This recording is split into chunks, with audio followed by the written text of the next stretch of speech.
you had some Sundance movies you wanted to mention. Yeah, well, so we just talked about Suncoast, which was a Sundance film, but there are a couple other movies that we didn't really get to spend that much time on during our Sundance Awards or our Sundance Top 10 that maybe slipped through the cracks, and I thought were worth at least circling back to, even if it's briefly. Did want to give one more shout out to what's probably my favorite documentary of the festival, your late edition favorite documentary of the festival, Daughters, just an absolute knockout of a film. I don't believe when we were recording that Netflix had yet swooped in and picked this one up. They were fighting for it. They were, and there's a good reason there's a bidding war for this one, because I think there's not going to be a dry eye in the house watching a movie like this. I'm of two opinions. That, like, one, I love when movies get their full theatrical due, and Netflix is not a studio that emphasizes that.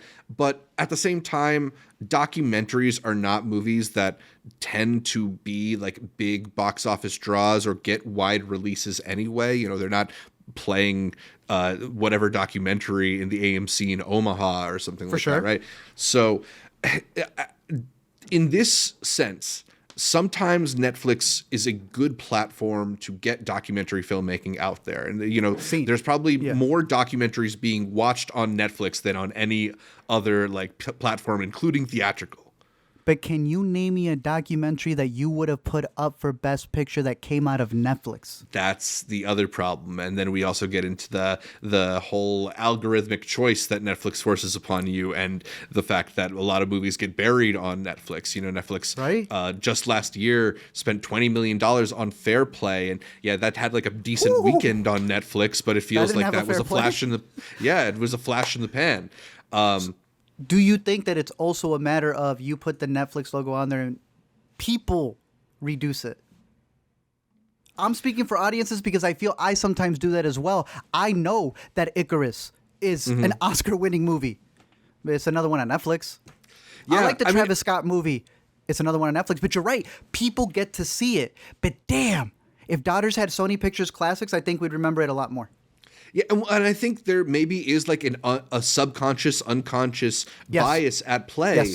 Because, like, you know, it might not even be literally the Netflix logo or the Netflix app. It might just be like, I know this movie went straight to streaming. I didn't have to hear about it in theaters and hear like I should have had get the recommendations that I should have seen it in theaters. Yeah. Because like if you look at the top rental movies, right? Like the movies that dominate the iTunes charts or the Amazon rental charts and stuff, it's not stuff that goes straight to streaming. It's stuff that had a theatrical release. It's the movies that sort of drive people like have them motivated to actually try and spend money and pay attention to them. So I don't know. I hope that it's not going to be overlooked. I could see it happening. I don't know. I'm just hopeful for this one in particular. Yeah, I am too. And it's a fantastic movie. So it's definitely going to stand out. And like you said, it's not a bad thing that it's on Netflix. It is great. People are going to watch it. It is going to resonate. I just hope that the idea that people look at Netflix documentaries as like the new fad thing that's being talked about, whereas I feel HBO gets the good critiques of like, oh, that's an HBO documentary, whereas this is like the new Netflix doc of the week. This is not a Netflix doc of the week, but damn, is it perfect, because this is the place, going with the themes of the movie, where it's going to reach the most people. So 2 thumbs up for Daughters for sure. Yeah, I wonder if that's something that Netflix is going to have to consider, is how they can make certain films feel like a bigger deal than other films on their platform, and do it in a way that doesn't discount like the lesser films or whatever it is. Simple. Actually release it in theaters. I agree with you, actually. I think that's a pretty simple solution to their problem, but Bella Bajaria might not agree.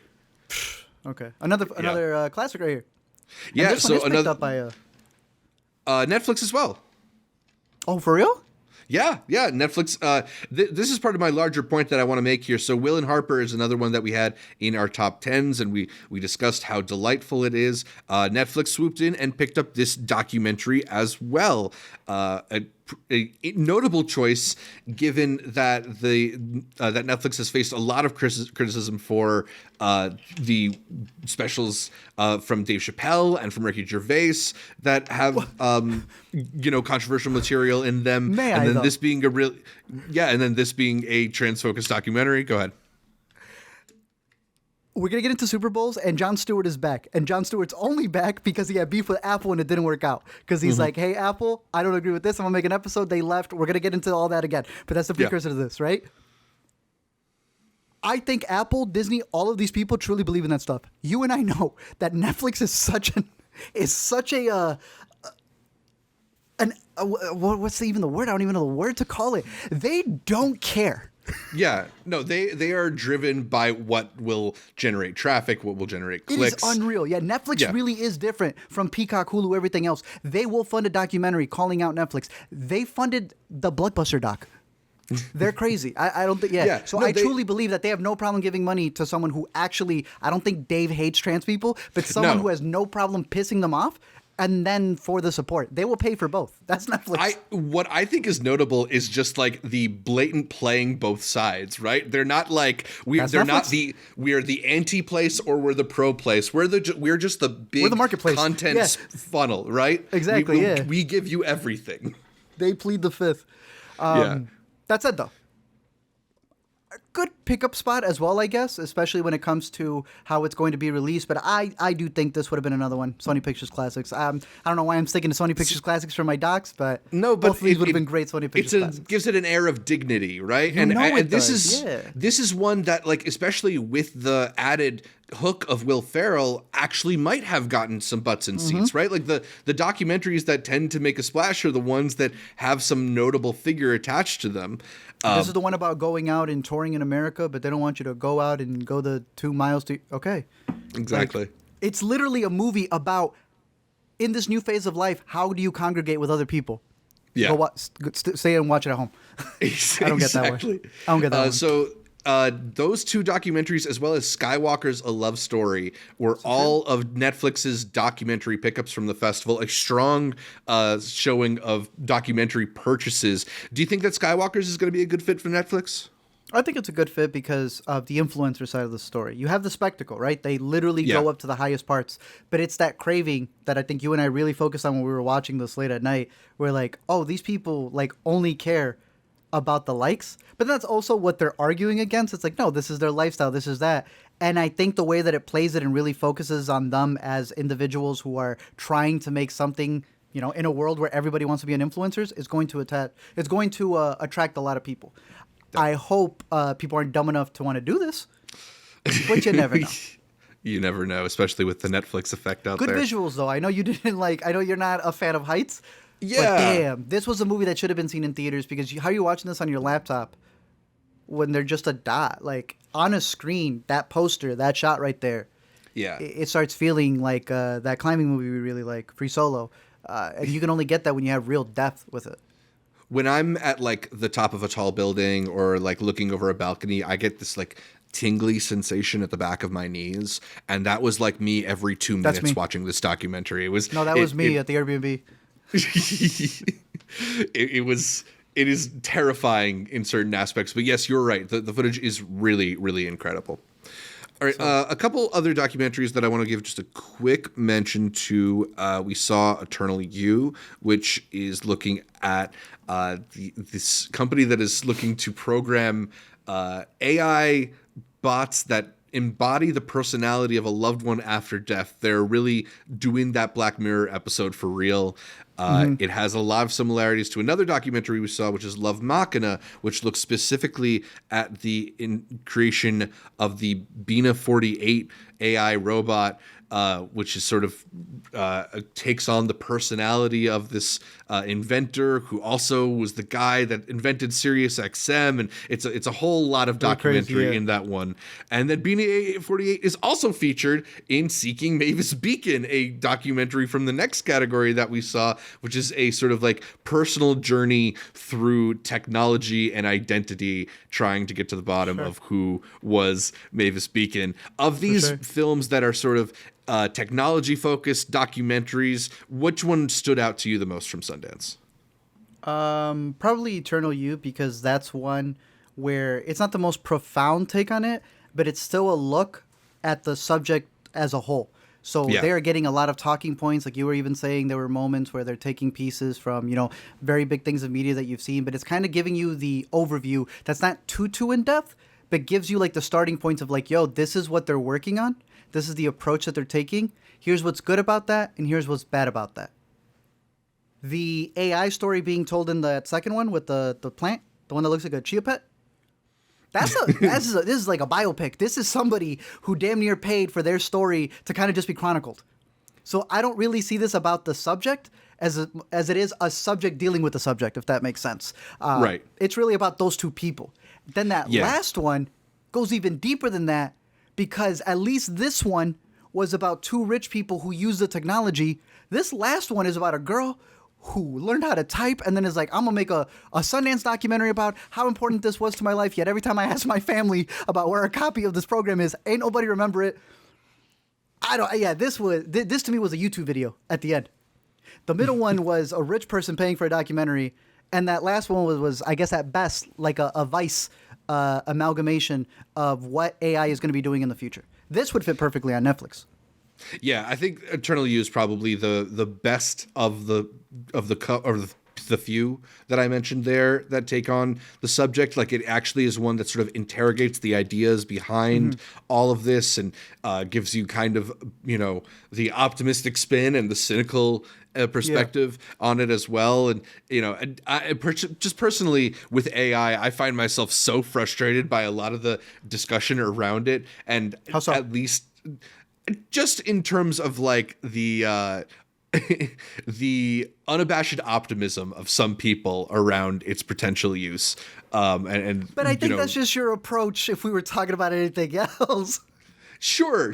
I am a negative person, but I think this documentary while it will also show the reasons why people are so excited about it, it gives a lot of voice to the kind of negative opinions that I have too. So at least there should be, I felt heard at least.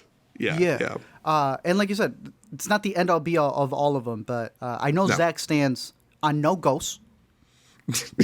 Yes, your AI I'm stands anti-ghost, for the people. anti-monster, anti-zombie, anti-AI. I'm just anti. I'm reality-based.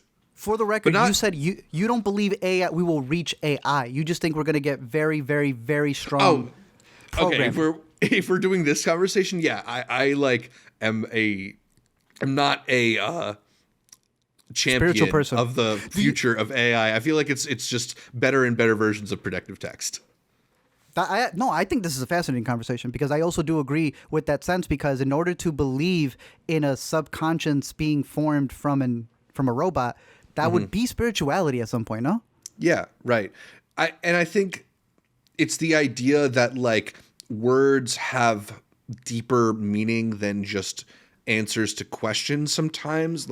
I think a lot of times people want to read into a chatbot spitting words back out at you because it thinks it's satisfyingly answering your question, that it has some kind of soul or something, when really it is just the wheels spinning on a hard drive somewhere. And I don't know.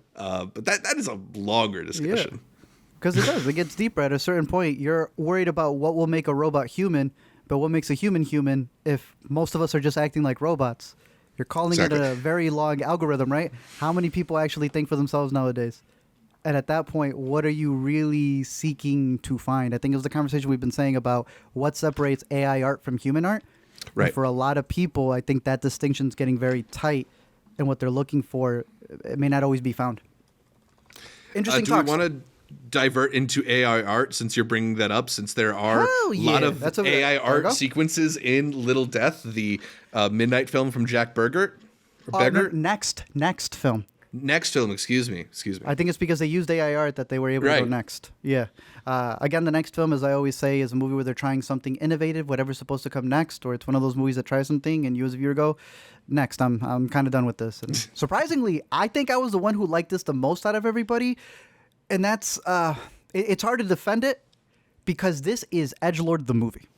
Yeah.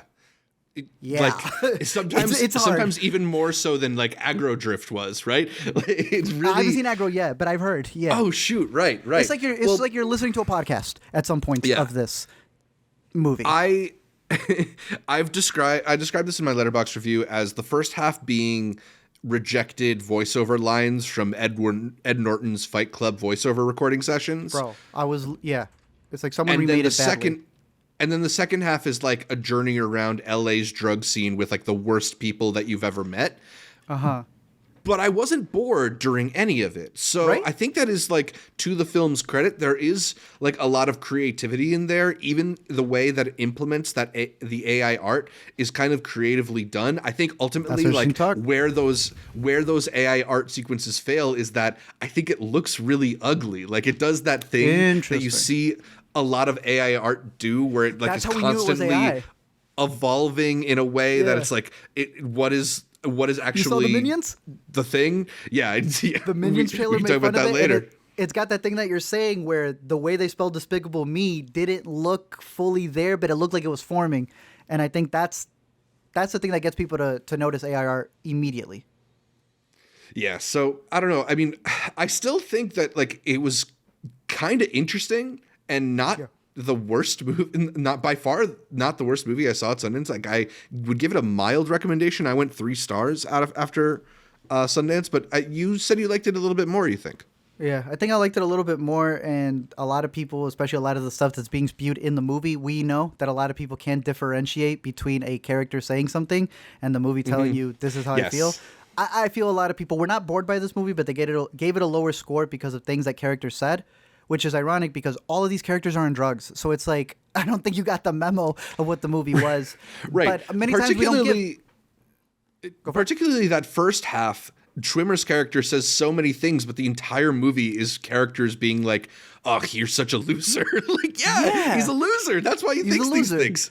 So when he's saying it, it's like it's kind of answering something to you. There was a bit that I saw yesterday about how millennials give themselves away when they call their dog Doggo to Gen Z, and a millennial complained, you can't take the word away from us, and they were like, you idiot, you read it wrong. That's how a lot of people are approaching this movie. It is not saying that the main character is approving of this and so is the director. They're making fun of him.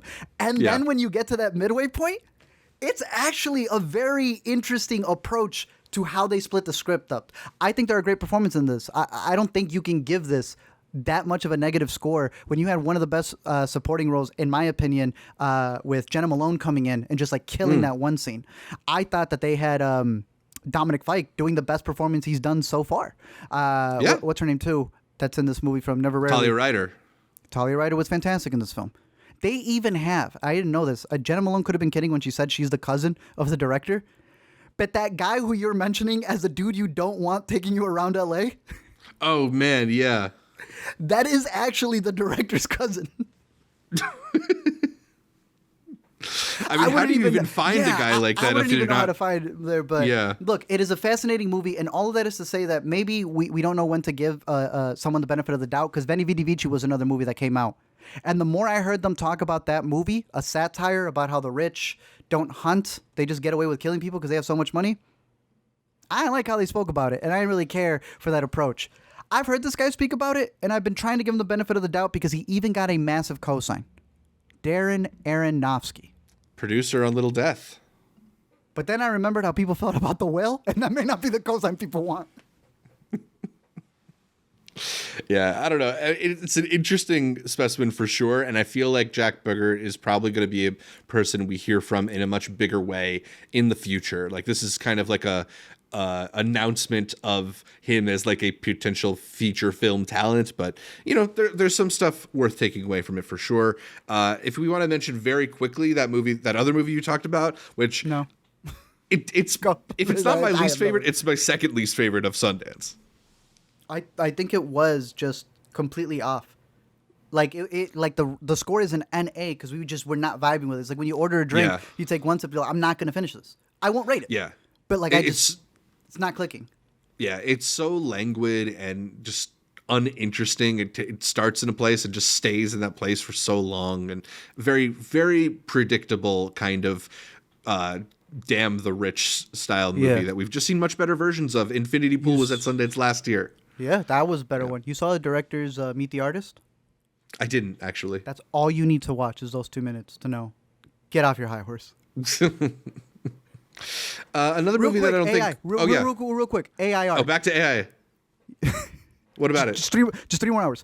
You make AI art. If you tweak it... Is it original? If you are making different prompts and mixing them in the kitchen, can you make it a recipe that's original? If you build a boat and you slowly replace each plank on the boat with new planks of wood... I don't know, man. I mean, is it not 3D printing at this point? We're almost 3D printing. Wait, where did 3D printing come from?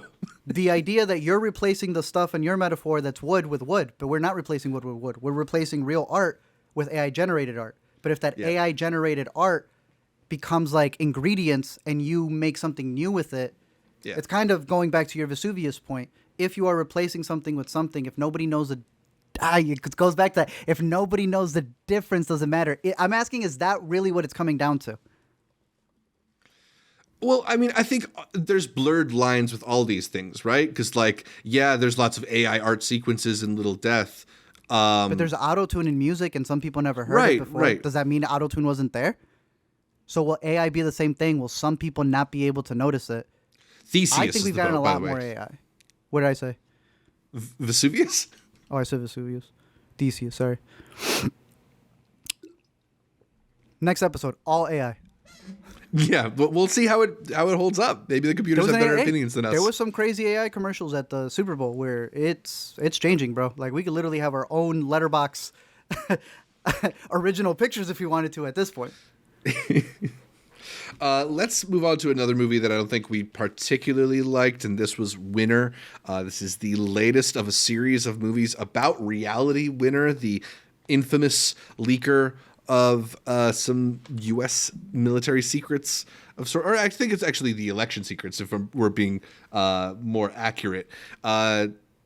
Susanna Fogel returns to Sundance, having directed this as well as last year's Sundance film Cat Person, another notable film that I don't think premiered as strongly as people had hoped or anticipated. This is another one that I think they were maybe hoping for a better reception than what they got at Sundance, because this one fell a little bit flat to me. Amelia Jones starring in this biopic that takes you from reality's time as a child, learning that dogs shouldn't be kept in cages, so you should free them from pet stores, to her, joining the U.S. military because she takes a language program. It just all kind of feels very box checky, Wikipedia style. Let me summarize these events for you, and then heighten them with some kind of pithy jokes in the style of Craig Gillespie, but it is discount Craig Gillespie is best. This one just never really worked for me. Fair point. Oh, I agree with you. It's a lukewarm movie. They are trying to make it a comedy for, I guess, mainstream audiences, and they don't realize that in doing that, I think you had said the phrase heightened certain things. They make her look so goofy. I think they make her look dumber when they're trying to make her look smart. I think they're trying to make her look authentic and not like this big conspiracy. And the more they heighten things up, you make her actually look more guilty of things she shouldn't even be guilty of. So I don't know if it's a winner of a movie, but I did not dislike it as much as I thought I was going to. It's entertaining. It is meant for mainstream audiences, but I don't think it's the story that someone who put it all on the line deserves. They try to make it a comedy so that you can digest. Like, at the end of the day, what she is still accused of, even whatever side you're on, is treason. And we're doing like Blue Beetle bits escaping U.S. government facilities. Right, so, right. Like, it's cute. They make it cute and fun and pithy, and it's like, that's not my take. Yeah. Yeah, reality, the Sydney Sweeney version handles this like so much more interestingly, so there you go. And it still kind of feels like real and very like down to earth. I don't know. I just would much rather watch. Scenes. Which one? Oh, Connie Britton. Yeah, Connie Britton's very good. It's not the performances that fail this one. It really kind of is the writing. Yeah. Any other Sundance movies you want to hit that we maybe should have given a little bit more time to? I don't know if you had some more thoughts on Pony Boy or Good One. or anything in general. I could mention some stuff as well. Shoot, mine for a good one is I think that is a performance from a young actress that I think is definitely going to be one to watch out for. I argued for her being on our up and coming list because there's one particular scene that is like the climax of the movie, and she just speaks volumes with her face. I think she reminds me a lot of in Leave No Trace when we got that like really big performance from Mackenzie, who she reminds me a lot of just from Never Really Always a couple of years ago, just being able to do a lot with saying very little while you're on a voyage. So to me, big shout out to her as an actress. Let's mention The Outrun briefly, because I think this one got a lot of shouts. Yeah, right. Get them out of the way. This is one that we trekked to early in the morning because there was a lot of Saoirse Ronan's going to get nominated for an Oscar buzz around this one. She helped produce this movie as well with a company that she just recently left. I don't know if you read those news stories. What happened? I don't know. She just took a step back from the company now that they've made The Outrun. I don't know if there's bigger reasons for that, but no, that's the review. Leave it. Right. Move on. I don't think she's going to get nominated for an Oscar for this. She's a great actress. I think the movie lets her down in a lot of ways. No, I agree. I'll also give a quick shout to War Game. This was the other documentary co-directed by Jesse Moss at Sundance outside of Girls State. This one I liked about as much as Girls State. It's a really solid documentary. It's a pretty interesting one too, in that it sort of is a response to the insurrection January 6th events, and it is like a documentary of this exercise that is a bunch of government and ex-military people getting together and going through a simulation of what if like the worst case scenarios on a January 6th style event actually happened. How would and could the government respond to it? And it's pretty gripping. That they shoot it kind of like a thriller. I think they do a pretty good job of like running you through the different like roles that these figures are taking in this military style simulation game. I wish that sometimes they did a little bit better job of like showing you what they were actually seeing and responding to. But this is going to be a movie that they tour around during an election year and is going to be a hot topic for sure. I'm curious whether or not it will get a run like on an HBO or something like that. But I anticipate that there's going to be a lot of discussion around this documentary at some point. The premise sounds interesting, don't get me wrong. And I was like almost getting a little bit of like a, not Riotsville in the way that it did at Archive, but in the idea of like we're showing you what Riotsville was, an active drill on what we would have to do for a scenario like this. And they all play themselves, right? It's like the actual people who would have to be a part of the event. I'm curious. Yeah, it's very, very interesting. So yeah, I mean, that's most of the movies. We covered a lot. Maybe give a quick shout to Pony Boy as a film that we enjoyed, even if it's just that they mentioned lots of places in New Jersey. But I thought it was well acted and felt lived in and an interesting drama. Not one of my standouts from the fest, but a solid one that probably some people will really enjoy.